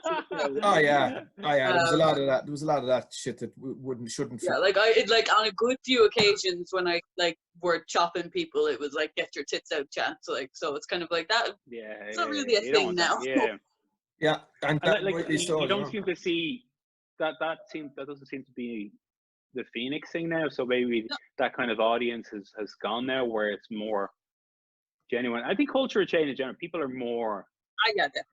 Are less sexist now, I guess. Like, but obviously it still exists. But like, I think that, you know, probably 5 or 10 years ago, you could go to a wrestling show and get your tits out. People would laugh. If you said it now, you get fucking cancelled. Like in the first Phoenix show, there was like a few things like that, but like it was met with very stern looks, we'll fucking say, and there was like 2 people doing it, and they stopped immediately. I remember during the at the anniversary show when it was Debbie versus Amy. You're always gonna get cunts like this, but there was just like 2 people who just like were like protesting by leaving early because women in the main event. That's a piss break, and it's like, all right, you look like a fucking thick because you just missed a class match. So like, there's very few people like that. But no matter where you go, anywhere you fucking go, you're gonna get thicks like that. Like, yeah, there was one fella chanting shit in the first show. I came up behind him. His Keno was packed. Like, I came up behind him. I said, "If that happens again, I'm fucking out." And he was just like, first of all, he was like, "Who the fuck you?" I was like, "Oh, okay." Well, not that I'm a big man or anything. Like, it was just like, shit. Do you know what I mean? That's one. Yeah. That's one of the wrestlers that just said, "I'll fuck you up myself. I don't need the security to do it." Do you know what I mean? Because fuck that. That to me was a perfect night. I wasn't going to get ruined by some fucking. What he was. I won't repeat what he was chanting, but it was in the main event. It wasn't nice. Like, you know what I mean? Yeah, but you're always going to get that. Like, yeah. A lot of people that gravitate towards wrestling, like they see. You can see it in those old OTT Tivoli nights. It was a mix of wrestling fans, like you said, but a lot of people that this was their monthly pistol. Yeah. They don't care. They don't follow independent wrestling. They don't care who fucking Jordan Devlin is. They're going here to get pissed and watch wrestling. Yeah. Yeah. They enjoy the wrestling, but they're using it as a pistol. And you're going to get that in Cork as well. Like, and a lot of these people then will end up chanting the wrong things, being sexist, being whatever. And it's just, unfortunately, wrestling just attracts people like that. It does, yeah. Yeah, I always say that wrestling does attract like the weirdest people. Like I've never met a fully normal wrestler. Like all wrestling fans are a little bit weird. Like there's very few other communities that ask for that many feet pics from fucking people. Like can I ask you like, on that note, Raven Creed? Yeah. You're a female wrestler, so clearly you've had a lot of people slide into your DMs. Can you give me a particularly bad one or a particularly funny one for the purposes of this video cast? The funniest one I ever got, and I don't really respond to a lot of DMs on Instagram unless I know someone. Do you get a lot of them? Can I ask that? Do you get a lot on Twitter and DM on Instagram? This is gonna sound a little bit weird, but I don't get as many as like a lot of the other girls in Irish wrestling because I am not necessarily the conventionally attractive girl. I'm the weird emo girl. So although I don't get as many, the ones that I do get are the weird ones. Weird. You know? So it's I get very few like want to sell me feet pics or hey beautiful. I get like I would kill for someone to call me beautiful. Someone today called me a furry on my Instagram.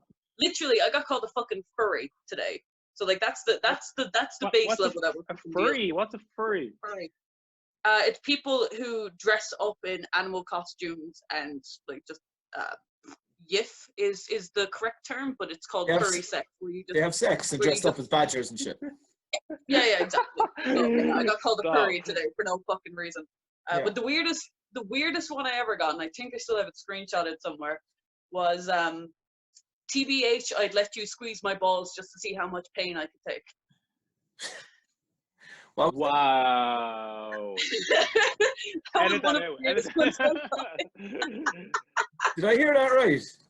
Yeah, TBH, I'd let you squeeze my balls just to see how much pain I could take. So, like, no one's saying, hey, beautiful to me. It's all about that. Like. So here, wrestling fans, if you want to get into Raven Creed's DM, say, hey, beautiful. And hey, beautiful. Respond, yeah. So, hey, beautiful, hey. I want to squeeze. Will you squeeze my balls? So they start with "Hey, beautiful," and then say the sick shit. You're okay with that? I'm still probably not going to respond. Like I did get another one I got. Do you remember those? Do you know the really cool photos that I have of me like in a straight jacket? They're on my Instagram. Yeah. Photo and stuff like that. I did like a big enough photo shoot, so I still have a fuckload of those that I haven't posted yet. But as soon as I posted that, I got someone messaging me trying to like buy those photos, and immediately I was like, oh, fuck, I actually have a load of them on my phone. I could easily get your man to just like give me 50 quid and I could send these photos. Why not? Yeah. So I actually messaged him back and I was like, yeah, sure. Like how, like what's your price or whatever the fuck, just business talk. And then it got weird because he was like, no, I want you to do other ones. I want you to like tie your hair up in a really messy bun and look like you're in pain and like struggling. And I was like, all right, you're blocked. No. Fucking make some money. Oh, I do it. I'm gonna shit. I can't put my hair up in a bun, obviously, but you know what I mean. But like, but yeah, like my thing is like, I don't get a feck load of those. I'm kind of lucky in that way that I don't like. I just figured it just went to all the wrestlers, like you, Keitel, Alonzi, Valkyrie. That was just like, you're just getting lashed out of it. Yeah, I say that like Keitel and Alonzi and Aoife Valkyrie would probably get more than me because they are like God bless what Amy gets. Oh, Jesus Christ, because she's so pure and innocent. I can only fucking imagine the shit that she'd get.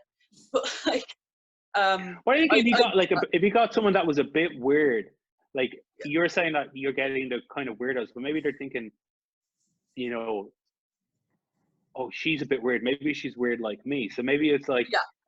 they think they That's have more of a chance then, like, you know. My way of looking at it is that I look weird enough to the point where I look like just enough weird that I have daddy issues that they have a chance. You know what I mean? But you're not weird, like, so it's like. Oh, I'm completely normal. And I'm not a fucking lunatic, and you're like people. We're not all what we perceive, but I suppose when we put out promos, I'm everything I perceive. I don't know what you're talking about. All right, yeah, but that's different. Like, I'm absolutely everything I perceive. Are you? Yes. Do you own your destiny every day of your life? I own my destiny every single day. Yeah. Like I'm wearing this. Look at my OTT top. Joe said to me, he said, "I know this video cast, Billy Bedlam Raven Creed is going to blow up so much. I'm going to give you this OTT shirt to wear because I want my product front and center when this goes viral." You know, Raven Creed, Billy Bedlam, Owen Richards, a triple threat match that no one in Irish wrestling would ever want to see. Nope. Going out live. Let's do it. It would get 5 fucking stars, I'll tell you that much. Let's do it. I've retired. Oh yeah, sure. You've been retired for about 5 minutes. I haven't wrestled. We went through this. I haven't wrestled as Billy Bedlam in Phoenix since June last year. Fair enough. Fight me. I wrestled Billy Bedlam in yeah, you got my comeback match and it was or November. Yeah, it was garbage and that was my fault. Titanic or yeah. I'm not happy with that at all. I actually don't know. I really hope it doesn't come out. Do you know what? When you know you didn't have a good match, and there's nothing to do with you on our fucking chemistry or anything. Because I actually thought we had good chemistry in the match. I was just fucking out of shape. Wasn't in the right space for it mentally or physically. I took 3 months off, worked there through because I had some issues last year, and I didn't fucking go near it. I didn't know cardio or nothing, just or whatever. So I wasn't in good shape for it. It was good. It was fun, like, but I mean, I think it's hard. It's hard to have a wrestle match when you don't have that. Like I find if I'm not wrestling every week, or if I'm not training every week, that you kind of get those cobwebs that you need to kind of. That was 5 months before Bedlam's big birthday bash, and I wasn't even training a lot before that because I come to a stage. I'm not there anymore, but I was like, I don't want to be a wrestler anymore. Like I don't want to be in a ring. It just didn't like whatever.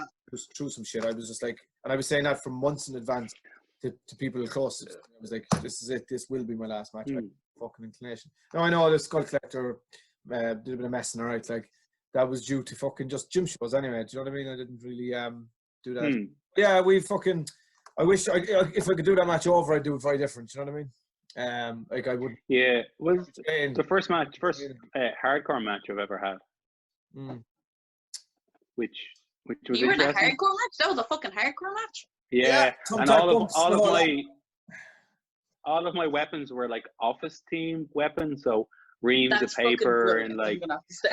Did you staple anything onto them? With a fucking staple? No, but I hit him a ream of paper, which was like the stiffest shot I've ever hit anyone in my life. And it was all those, you know, those like plastic things you put like the Polly Pockets in and stuff like that. Like those, hitting them with them, and everything was office themed. That's brilliant. But yeah, it was just. I rang you from my office on Friday. I went, "Will I bring all this shit up with me?" Yeah, I think I had a whiteboard, and I put the whiteboard on them, and I wrote "Own Your Destiny" on it. And then I fucking drove him through it, like, you know. Like, if you describe the match to someone, they probably think it was pretty good, but it was actually trash. Like, it was awful. Yeah. There was just good ideas. Like. Do you know what? It was good ideas, and a lot of it was good stuff. But the bad bits I thought were really bad. Like, do you know what I mean? And I just fucking even bumping and everything. I didn't. You know, you fucking know when you do something good. But you know when you do something bad as well. And I know myself fucking heartbroken coming away from it because it was like, because I was kind of looking forward to it, but it was just like, do you know what I mean? When I had wrestled for so long and then went out with shit, I was like, maybe I shouldn't fucking do this anymore. Do you know what I mean? Yeah. Well, we'll see how it goes. But I wouldn't. I fucking have. I definitely need to have another match soon, because I'm like everybody else. I'm gonna fucking start crazy here. Do you know what I mean?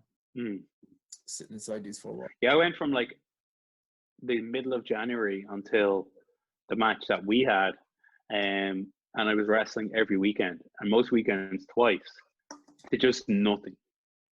Yeah. Like, it's crazy how you can go from having it all to just having no shows at all. For how long has it been now? Nearly 2 months. Well, we got our last one in the week. We were fucking very lucky to get out in March the 10th. We got a show in, and like 3 days later. And it was the next weekend. It was the next Friday, I think, that shit started to go south. Yeah, because the OTT show got cancelled, didn't it?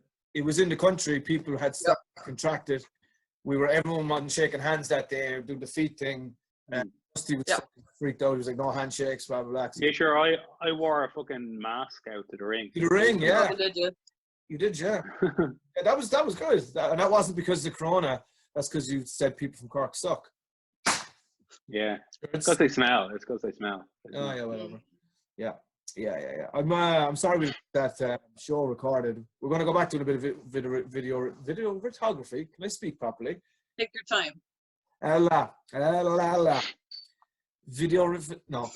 Videography. See, I'm so fucking hungover. I can hardly speak. Lay off the cans, Bedlam, please. Lay off the cans. Fucking Sandman. Shit. That did nothing. You don't want to it. Yeah, come here. Listen, when was it ever fucking put out there that I was any bit sane anyway? Everybody that runs a promotion, true. A little bit tapped. I think every wrestling promoter is a bit tapped.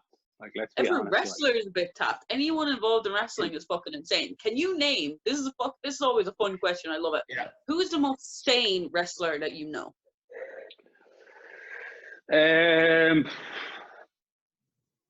Jay Money. Do you think he's sane? That weird eccentric football. He was a child actor. Children actors are never sane. Yeah, but he's not on heroin, like. Yeah, but he's so logical. Everything he says is logical, and he thinks about things in the right way. And he's a successful, intelligent guy that really probably shouldn't be a wrestler. I don't know why he's interested in wrestling, because he's so much better than wrestling. He's the one that comes to mind. I think you are, not you, Raven. I think you are the problem. All right. it was clear, not fucking me anyway. I actually think you're the closest to that, like, normal, semi-normal. I know we're all a little bit fucking. Everyone that wrestles has to be a little bit fucking tapped, but yeah. So there. Yeah, well, like, take that compliment, like, motherfucker. It depends when you get into it as well. Like, because I obviously got into it a little bit later. I tried to get into it before and it didn't work out, and then I came in again. But when you come in as an adult, I think you approach it in a completely different way to when you're coming in. A lot of these lads are coming in at 16, 17 years old, and they're wrestling for 10 to 20 years. You're only in that carny, weird wrestling bubble where you don't know anything else apart from wrestling. Yeah. Where I kind of find that for myself, I went from like having a bit of life experience before I came in. Yeah. So it's a little bit different, but again, everybody's different. You can still come in your 30s or 40s and be batshit crazy. It makes a difference, like, you know. Yeah. But, you sure can. Here, tell us, you tried it once before, was it? What? You tried it before and it didn't work out. You were saying for you, did it? Yeah, I kind of had a bad experience. I was probably 10 years before I actually started wrestling. Okay. And I went out to the training school for Irish Whip Wrestling, and I'd emailed Simon Rochford and was like, "What's the crack with the school?" Blah blah blah, and he was like, "Yeah, it's out in this place in Baldoyle in some industrial estate." So I actually was like putting off going for weeks and weeks, because I find that, and it's something I think I said it on my Twitter before, where like a lot of, if you're really young, the fear of actually I don't know if you guys felt it as well, the fear of taking that first step to trying to become a wrestler. Like, you can message Phoenix Wrestling, go, "I'm interested in being a trainee," but actually taking the first step and walking into that gym and, like, you know, doing doing a training session, taking a bump, doing all that stuff. It's really, really hard as a young person to do that. Do you know what I mean? Yeah, It is, it's terrible. And isn't it really like do you remember your first day trying to be a wrestler? Yeah, I was 15. I was a really skinny, awkward 15-year-old, and I had no idea what the fuck. Yeah, I was 15. I was 15 when I started. I was. How did you even find out about pro wrestling? I googled it, and the only one that I found. Do a little thing. Yeah. What else am I gonna do? But I googled it, and I can only find ones in Dublin. And obviously I was 15 or 14 or something when I was 14 first when I was looking it up, and I was like, well, fuck, I can't go to Dublin right now. Like, my mom would kill me. So I fucking let it rest for a year, and then when I was 15, I found I actually went training before CCW existed as a training school. I went to train with a guy called Ross Brown. I trained with him for about a year. I didn't even know CCW existed. But training with Ross was very fucking intimidating, especially for a really small, socially awkward, skinny 15-year-old girl that had no fucking idea what I was doing. I was the only girl there by any stretch of the fucking imagination. The next closest girl to me was Marianne Armstrong. So fucking, so basically, like, my first day, I remember this fucking vividly. I just got my ass kicked for a fucking full day. Yeah. Obviously, I was a 15-year-old girl, so they were like, "Oh, this is class. We can just take her around and practice all the fucking moves on her and shit." So how many times did Marion make you tap out in your first training session? I can't fucking remember. It was so fucking many. It was just shoot wrestling. More. Huh? Yeah, exactly. That was it. Exactly. Yeah, it was kind of like, it was after the first or second week. It was gonna be like, okay, I'm hurting like fuck. I'm either gonna fuck off, or I love this to bits. And I loved it to bits for some weird sadomasochist fucking reason. But like, one specific thing I remember is, you know what I think it's called the dragon suplex, where both your hands are tied behind your back like this, and as if someone does a German suplex you. Michael does them. Michael May. Huh? Michael May does them. Exactly. Yeah, they're dragon suplexes. Is that the correct word? But they suck to take because like they're just a bit shit. But the first time I took that, I think it was in a boxing ring, and it was probably like my first month in. You probably shouldn't be taking that a month in. So I took it, and then they were like, "Oh, that was good. Let me do it again." And then everyone did it. So was it the German one, or was it when you get them like a pedigree and up over? No, it wasn't the pedigree one. It was where I was standing. The pedigree one is a tiger suplex. The other one's a dragon suplex. Yeah. So it was a dragon suplex. So I just took that for about 30 fucking minutes straight, basically. That's all I did for the first year of my training, was get my fucking ass kicked. I never just take dragon suplex. No, just get fucking beat up. That was it. I never once won a shoot fight. Yeah. Because I was against lads who were literally twice my size. So there wasn't a fucking chance. You were taller than Burnsy. I was taller than Burnsy, yeah. But I'd probably beat Burnsy, to be fair. But well, see, you obviously stuck it out with myself. I was quite anxious about it. I'd messaged Simon. He was like, "Oh yeah, come along. These are the days we train." I didn't do it for another month, and this is gonna sound so fucking marky, but I had bought the Bret Hart DVD of all this Bret Hart stuff, and I was watching it all, but there was like the deleted scenes in it where it was like him in like the dungeon and like talking about training to become a wrestler and all this. And this was early on a Saturday morning, and I was like, "Oh fuck it!" I felt so inspired. I just got a car, just learned to drive. I drove out to Baldoyle to go to the school. Now, bearing in mind, I was fucking 9 stone overweight at the time. I was 22 stone. Like, legitimately. I was legitimately an obese person. Congrats to you, because you're definitely not now. Like. Yeah, well, I found a way to own my destiny, you know. Hey. So I went out to the school and I did a training session, and it was probably one of the worst experiences of my entire life. They had an American trainer over that was a guest for a couple of months. So I'm obviously not going to name names. I'll be burying anybody. and no, it wasn't Blake Norman. And there was a couple of people I recognized from it, but there was probably a lot of people there that I don't recognize now because they've changed and because it was so long ago. But Bam Catraz was there, and Bingo was there as well, and they were really nice. All of the trainees, all of the wrestlers were super nice. It was just this one trainer that just, for some reason, just wanted to make an example out of me. Now, bear in mind, this is a guy that's fucking 9 stone overweight. I was legitimately just a fat person. So it said training started from 2 to 4, but the times had actually changed. They started at 12, and then another class started at 2, but they trained all day. Do you know, like, I think it's the same in Fight Factory. We have it. You can turn up at either time. So I turned up at 2, and everyone else was already there. So they're doing their warm-up, they're doing spots in the ring or whatever. So this guy got me out on the floor and just tried to basically gas me out. Had me doing jumping jacks, burpees, whatever he could do. And I could tell about halfway through, even though I wasn't that fit, he's trying to gas me out as far as he could go. Got to the point where I was fucked, but I kept going. In my mind, it was like, this is my one chance to be a professional wrestler. What would fucking Brar do? You know, I just kept going. And it got to the point where it was so bad that I fucking felt like getting sick. So I had to stop.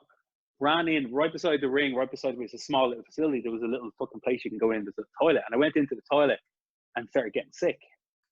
So this guy followed me in, brought all the other wrestlers in, and started like giving me shit while I was getting sick. What a prick. And he was like, you want to be a pro wrestler? You want to be a fucking pro wrestler? This is what you have to do. You're not up for it. And I was like, what the fuck? I was like, what's going on? I'm getting sick. I'm in bits, obviously. When I think about it in hindsight, I could probably do everything he just did with me, but he looked at a fat guy and said, I'm going to see if this guy thinks he's worthy enough to be a wrestler or to pop the ball. I don't know why he fucking did it. So, yeah, he tried to make it quit. And then, like, warming you up and gassing. I lost you there for a second. Hello, Raven. Hello. Hello. No, she sounds like Kane. That's a bit shitty. It definitely is. But going into. Oh, you're back. Oh, no, you're not back. You're not back. Am I not back? Fuck. You're not back. Shit. You're not back. You're back now. You're fucking with me. You're back. You're back. No, I swear, when you see you back, you sound like Kane there for a second. Go on. Sorry, what were you saying? Oh yeah, sorry. So like you out and like try like getting you to do a fuckload of burpees and warm-ups and shit like that to purposely get you sick. That's scummy. That is just scummy. Yeah. But following you in afterwards and making fun of you, that's a whole nother level. And I just remember him shit. Huh? Go on, sorry. No, I was just gonna say I almost understand the whole like getting them to do a hard warm-up so that they know what the crack is for wrestling. This isn't playing around or whatever like that. Not to the point where the person gets sick or anything like that. But I get like you have to do a push-up, you have to do a squat. Let them know that this is what you're fucking doing.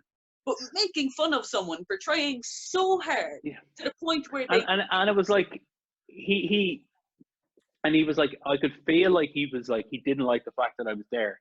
And then for the rest of the afternoon, they were practicing stuff in the ring, and obviously because it was my first day, I just watch. And I'm in envy of these guys doing all these things that you know I would like to do or I couldn't do. Yeah.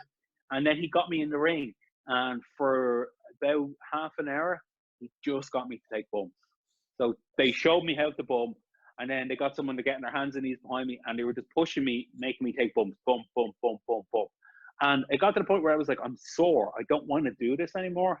Yeah. And like, I kind of think part of me thinks that maybe I wasn't in the right mindset to do it. Part of me thinks that I was bullied, but I left that place.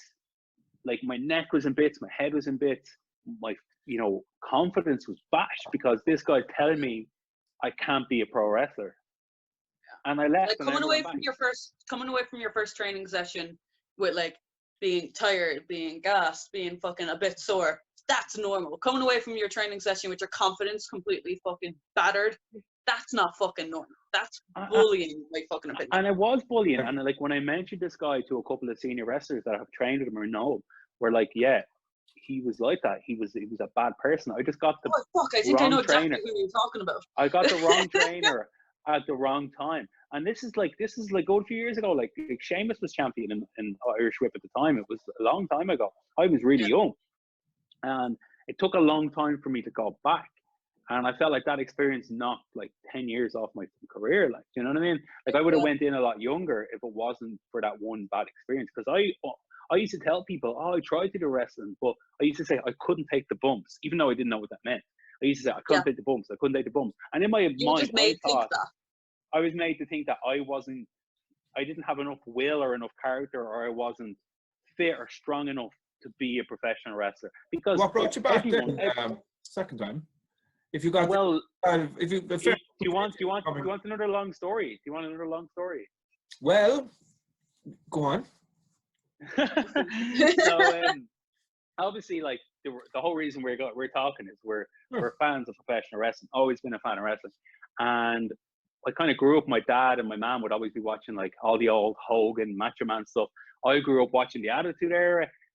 Always kept in touch with wrestling, and around that period of like 2014 to 2016, wrestling was booming. It was so hot. You got like the Shield, but eventually Rollins going heel, cashing in and Money in the Bank. That's when wrestling was as bigger than ever could have been. In NXT, you had Balor and Kevin Owens and Nakamura and all these guys. Wrestling was great to watch. So I was into watching like the Fed stuff. And one of my mates was like telling me to go to the Irish wrestling shows. Like, you have to go to these shows, OTT. And I had saw a poster for OTT. It was for the Father Ted show. Yeah. And the poster was really it was a comedy kind of poster. It was kind of a bit goofy. And I looked and I was like, oh, that looks like shit. It looks like carny shit. It's not. In my mind, I'd never seen independent wrestling in my life. Never looked it up. I'd only ever watched WWE. I assumed it was going to be two fat lads pretending to be Kane and The Undertaker, not wrestling. Do you know what I mean? Like, I had a really bad opinion of what independent wrestling should be. I'm just going to edit this bit. Edit this. No, but it's true. It's true. Like, I'll openly say it to anyone, because I had an opinion that as the ad. Wrestling. Tag Joe. But it's true. Like, if you showed me a poster for OTP with all these people on it, even if it was people like Will Ospreay and stuff, I would be like, I'm not going to that because it's not WWE, because I was the mainstream fan. I didn't know New Japan. I didn't know anything else outside of WWE. To be fair, the indies have kind of only opened up in the last like 5 years to be like the actual alternative. Like, so I kind of came in when the indies got really big. I came in, like, I followed a little bit of Ring of Honor, but like that's as far as I go as far as independent wrestling promotions. So my mate convinced me to go to a show, and it was I think it was the British Invasion show. And the only reason I went is because Zack Sabre Jr. was on it. And I was like, I wonder who he's wrestling. And he wrestled a guy, I didn't have a clue who he was. And when he walked out, I went, who the fuck is this guy? And it was Pete Dunne. And him and Pete Dunne had an unreal match. And it was in the Tivoli, and the crowd was incredible. And then the main event of the show was, it was actually OTT recently put it up for free. It was the Uptown Funkers, Ryan Smile and Will Ospreay against Marty Scurll and Jordan Devlin. The only thing I knew about the match was I knew who fucking Jordan Devlin was, because I knew he had like trained with Finn Balor and stuff. I obviously knew who Will Ospreay was. I didn't know who the other two lads were. And I left. I remember talking to my mates after that match going, that was the best wrestling match I have ever seen live. Like, I was buzzing with it. Like, I can't believe live wrestling is this good. Because I'd gone to like the WWE shows, the O2 and all that stuff, but they're not the same as like an independent wrestling show with 200 or 300 hardcore fans. You fucking had a big moment in the Tivoli, Raven. Like, you know what it's like to have that atmosphere. And after that, I was hooked. I just started going to every OTT show. And one of the lads I was going with, a mate of mine, we were the type of guys that would queue up to get the front seats. You know what I mean? Like, right at the front. You were the proper nerds, so. Yeah, we were the proper nerds at the time. But one of the lads I went with, his son was training in Fight Factory. And he was like, oh, my kid is training in school, Fight Factory Pro Wrestling. That's where Jordan came from. That's where fucking Finn Balor came from. It's like, you should go and try out. And I said it to Steve at the time. I was like, oh, what do you think about going to the school? So we went for the crack. And your man's son was Dom Tuck. Oh, go ahead. And so I'm still friends. Why is Dom Tuck continuously being mentioned in these video casts? I swear to God, he get mentioned with Debbie Costello. Oh, yeah. But like, he was like, I'm legitimately close friends with Dom Tuck's dad. And that's how I got into wrestling. And we went, we were like, we'll go whatever Saturday that was coming up. And we went, it was February 2017. In my mind, And Tuck's dad has a big white coat, like the sun. No, he's actually just a normal Don't ruin it for me. guy. Don't ruin it for me. He's like the opposite. No, don't ruin it for me. But the first day we went was it just happened by chance to be a Jordan Devlin seminar in the old Five Factory gym in Bray. And we walked in, the place was packed. There was like a bunch of people from North were there, like Rocky Star was there, Alexander Hyde was there, all these guys were here.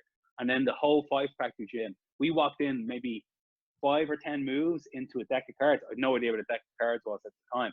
And we had that first training session. And the difference between being trained by Jordan and having Jordan acknowledge that it was our first class, show us enough, give us that bit of nourishment. Like he gave us more attention than he did anyone else, even though people were paying to train with Jordan because he's Jordan Devlin. He gave us all the attention because it was our first day.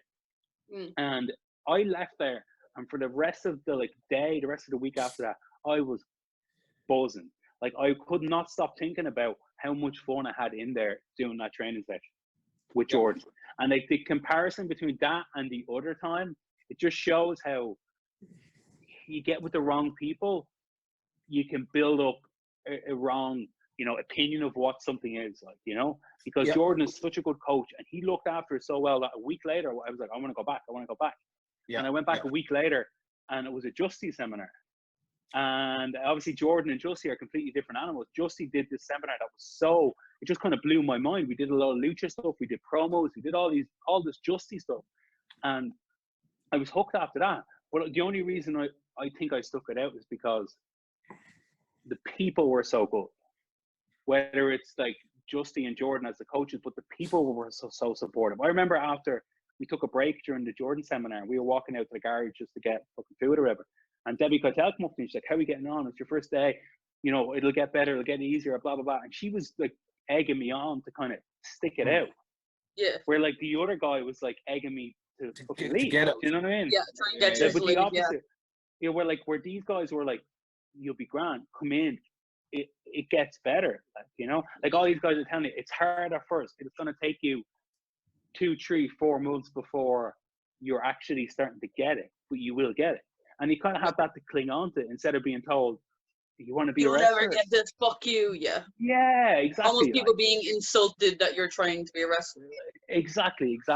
So I kind of feel blessed at the timing of it that we got.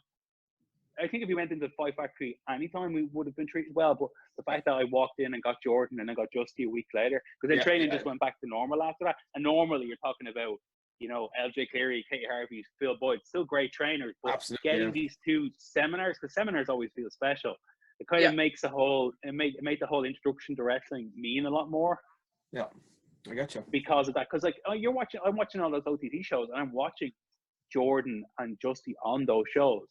So as an introduction to independent wrestling, having those guys coaching you means a lot, because you think about it at the time, like, nobody knew who Michael May was. Nobody knew who Morden Hype was. Valkyrie. All these people were training at school, but they hadn't really broken out yet. Yeah.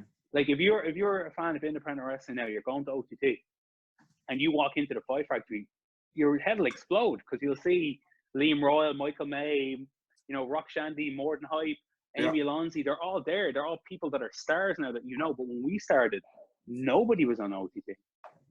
Yeah. Like they were great wrestlers and they were great trainees, but they weren't on the shows yet. Do you know what I mean? And I think that was really interesting.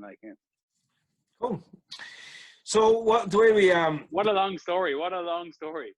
And I can't remember what the fucking question was, to be honest with you, but it was a good story. I told you it was going to be a long story. So the way we do this, we are fucking an hour and 50 minutes in, which is great. Get loads of content. The way we're going to end all these podcasts is... What are you doing with your finger? I'm trying to swipe down to see the time because Bedlam had a date at 9 o'clock. I do. I'm okay with being a little bit late. I'm just going to... Why don't you live stream? Why don't you put me and Raven Creed into the date as well? Oh my God, yeah, we'll just be your hype man the entire time. Yeah. Oh yeah, Bedlam, he's fucking great looking, he's sound, he tips class, like. Yeah, we'll put you over. We'll pretend like a wrestling crowd. You'll make a joke. We'll be like, one more time. Yeah. Don't say that I didn't get off the couch all day because I was so hungover. And she's like, but then she's like, she's like, oh, it was nice talking to you. Like, maybe I'll talk to you again. We'd be like, please come back. Please come back. You deserve it. Yeah, you deserve it. All right, so come here.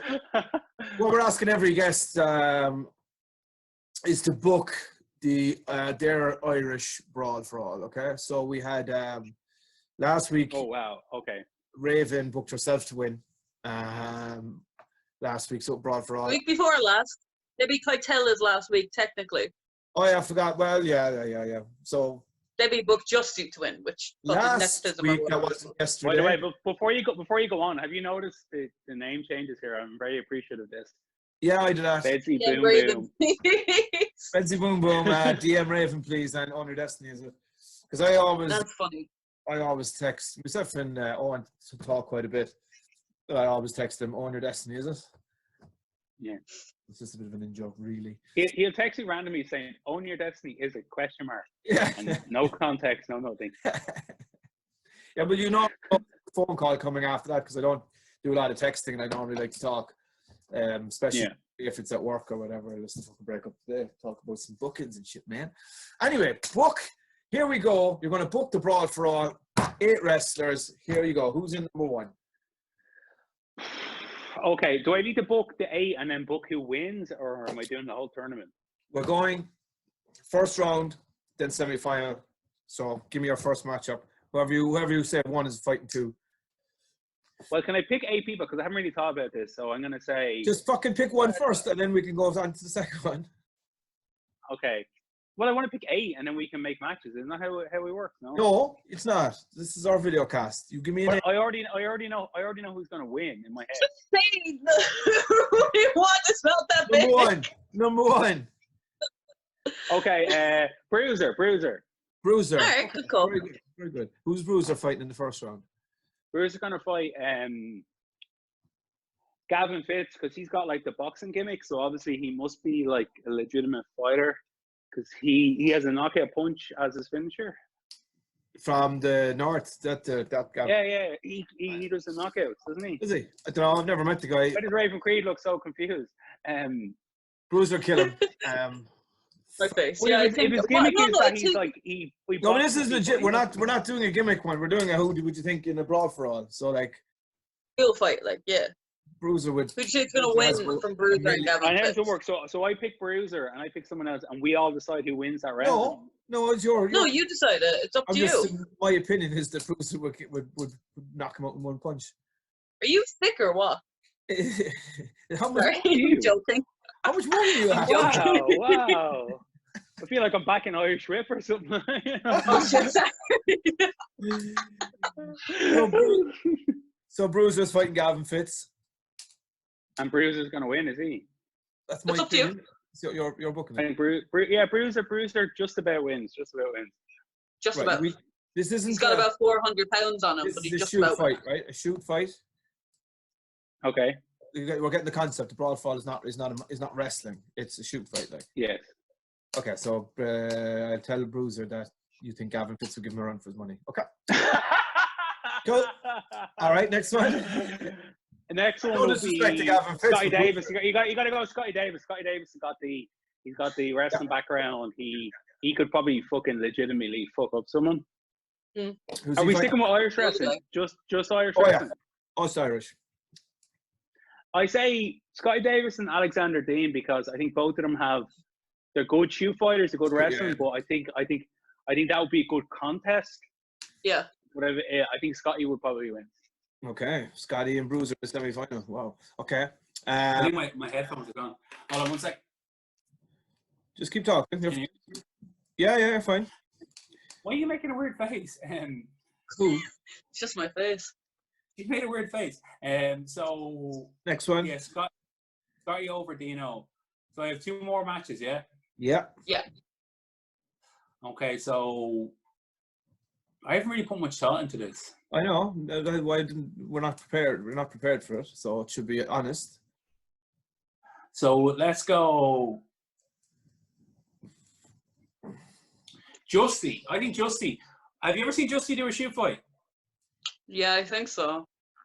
I've I've been kneed in the face by Justy. So, Did you ask, huh? What? you asked Debbie the same question?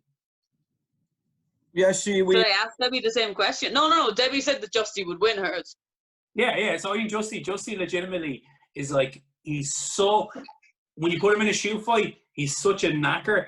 He would do anything to win. He'll kick you in the balls. Like, you think you're stronger or more technical than Justy in a shoot fight. He would literally cut your ear off to win a shoot fight. So I would say Justy beats who? Who do you think would be good at like actually fighting? Like, who do you think would stand a chance? You have three more picks. Who? Justy. I think Justy over Joe, just because I want to see that. I think that's the Irish dream match everyone wants to fucking see. I want to see Justy fight Joe Cabray, but Joe be winning, and then Justy get really dirty and push it so far that Joe gets so angry that it just gets really messy, and Joe's so frustrated that he ultimately loses because Justy's been a scumbag. Nice. I love it. So Justy's in the semi-final. Who's your last pick? You've got Justy, Bruiser, and Scotty, yeah? Yep. And the next round, I say, who else would be legit? I'm missing one person. Give me some people. Do you think? No, it's your one. It's your broad fraud. I have one Just person. think in Ireland. Huh? I have one person. Think in Ireland. I'm not going to pick anyone from Cork because they're all fucking shy. Beat the shit out of you pussy. You weren't on anybody's list either, Richie.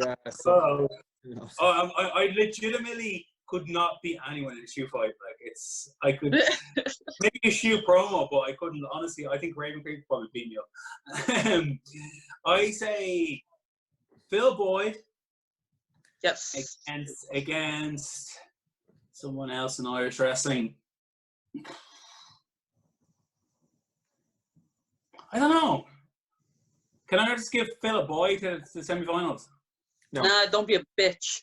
Yeah. Sorry, I'm getting a bit aggressive. It's okay. Phil. Who do you think's an actual good fighter from Ireland? Like, I'm trying to think, because there's no one else in the Fight Factory. Is there anyone in Cork that's a legitimate fighter? well, I'm a black belt in karate. Well, then you against Phil Boyd. Who's winning? I really don't want to do that. So Raven Creed and Phil Boyd. Maybe I want to see that match. Maybe I want to see. Nobody wants to see that match. That's about as desirable as this fucking triple threat. Where's my book? You were like, Owen Richards versus Raven Creed. No one wants to see that. And he's like, ding, ding, ding, ding, ding. I want to see that. I know. See that. They'll go into like a 7-month feud or something like that. Yeah, when Phoenix comes back, it'll be like, our opening show, Phil Boyd against Raven Creed. And they shoot fight. Oh, yeah. Oh, do you know what we could do? Do you know what we could do? Phil Tagliocchini versus Matt Schuyler and Raven Creed. Please don't do that. That's money. No, I can see that. No, that's fucking money. Like, Anyway. as much as you will put up a fight, we're going to say Phil over. Okay. I think that's a fair point. Are to we be saying honest. Scotty versus Bruiser and then Phil versus Justy in semi-finals?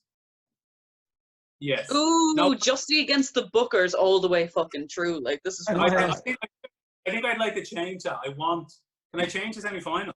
No, can't. What do you want to change it to? I want to change like who faces who. Can't. Go on, let him. No. It's his fucking booking. He can do what he No, wants. wow! It's my tournament, or it's my tournament. So we're going. You're booking it, I'm Justy. facilitating, and I gave you the structure. Okay? The structure was whoever wins the first round is getting to the semi-final. Now I'm putting my foot down here, Owen Richards. You're getting Bruiser versus Scotty, and you're getting Justy versus Phil, right? You're ruining my dream for this tournament. Okay, I'm trying to book it. I'm legitimately trying to book this tournament, and you're fucking it up by wedging it in between. Like, you know. Okay. What were you going to say? What were you going to say? Final number one is Bruiser against Phil. Okay, why? And then Scotty against Justy, because Bruiser against Phil, I think, would just be this big, meaty, sweaty, horrible. Like they would beat the shit out of each other. Like nobody's gonna tap out for a long time in that shoe fight. But I ultimately think Phil's gonna win. I think Phil Meaty, over. sweaty, and horrible sounds like a very like fun Tuesday night. No, I think because I think Bruiser's not gonna give up. Bruiser's gonna fight harder than anyone's ever fought. But I think Phil is just a little bit too good for Bruiser. Right. So Phil. But I think it'll be close. Like Phil will be like Rocky in the last round. He'll be fucked, but he'll get through. Cool. Okay. But then that leads an opportunity because Justy knows if he could beat Scotty, that Phil is so fucked that he can take advantage of that and he can beat Phil straight away because Phil gave everything against Bruiser. He has nothing left. It's like the Ultimate Fighting, the UFC, the first few ones. You fuck up some lad in the semi-finals, put your bollocks in the final. And then Justy goes against Scotty, which would ultimately be entertaining, and Justy would be all crazy and stuff, but Scotty's going to beat him, let's be honest. Okay. So, Scotty over Justy. So Scotty and Phil, the Brawl for All final. And then Phil's obviously fucked from messing up Bruiser. Scotty's got the experience of years and years of amateur wrestling. He knows all the fucking moves. He knows all the holes. Phil's a street fighter. Phil's dirty. It's too contrasting. Phil's a black belt in submission wrestling. Yeah, but I'm not looking at this. Phil's not after this shit. It's Phil needs to dig into the depths of his fighting ability. It's nothing to do with wrestling anymore. It's not shoe fighting. It's being a dirty fighter now. He learned a lot from that match with Bruiser, and ultimately Phil goes over. You're getting into great detail. Phil gets rid of the amateur wrestling shit, and he comes and beats Scotty dirty. Whoa! Phil's over. No one else put Phil over for the whole tournament. Well, we've only asked two. Well, I put myself over, she and put Debbie herself put over, and Dusty Debbie over. put Dusty over. So And where did she put Phil? can't I remember. can't remember. She did put Phil, didn't she? I can't remember. That was the end of the podcast. Oh, Phil has to go. Phil's a fucking monster. You booked Phil, all right, in your one as well, Raven, but I don't know. I think Yeah. I can't remember. You'll have to listen to it back last week, and by the time this comes out, we'll know. So there you go. So there we go. That's it. Your dates 2 minutes ago. Yeah, exactly. So we're going to wrap this up now. Ladies and gentlemen, thank you very much, Owen Richards, for joining us this evening. That was really good. That was really good crack. I look forward to the 3 people that listen to this. Thank you very much. We've had Sure, we had fun chatting, so who cares? We're close to 200 listeners for the one with me and Raven, and that was only like after a day, so it's people have nothing else to So say. if we get any less than that, it's your fucking fault. Yeah, we're going to blame you. We're going to blame you, Richards, right? This was a pleasure. It was I'm great not to a see draw, you. lads. I'm not a draw. I'm the opposite of a draw. It's been great to see you. Hopefully you're safe. Everybody. Yeah, really appreciate it. Thanks. No worries. It was a pleasure, bye. And look, we'll talk again very soon. And I hope to see you face to face pretty soon and back in the fucking Phoenix ring, and we can all have a good fucking lash off fucking wrestling again. Do you know what I mean? Have a laugh. Anyway. That's great. That will be great. See you soon. Okay, bye guys. See you next week, Raven. Yeah, go get some Billy Boom Booms.